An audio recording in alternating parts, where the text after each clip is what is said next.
ได้ป่าวเพลงยากนั้นต้องยิงเขามาหน่อยเราวันลีค่ะยกเสียงตอนรับเราวันลีนึงค่ะ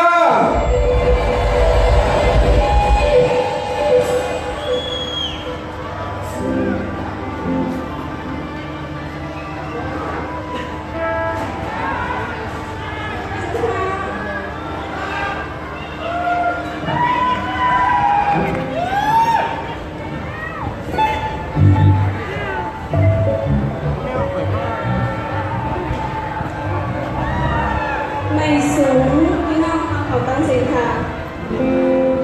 เดี๋ยวน้องวันนี้ก็ฟังใจกันเพลงของน้องวันนี้ค่ะอยู่ในน้องนั่งกันนั่งแม่พี่ใจห้องห้องนานๆกันเลยน้องในห้องมัน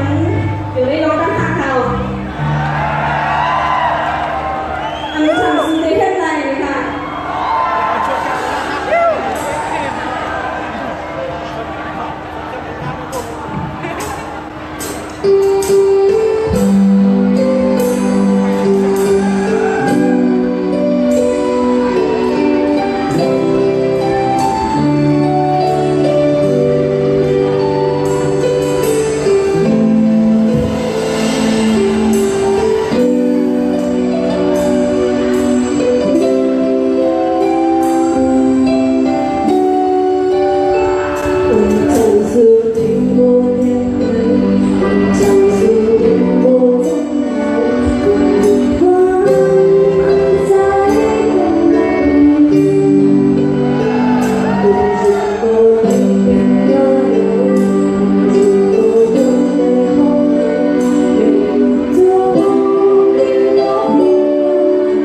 Thank you.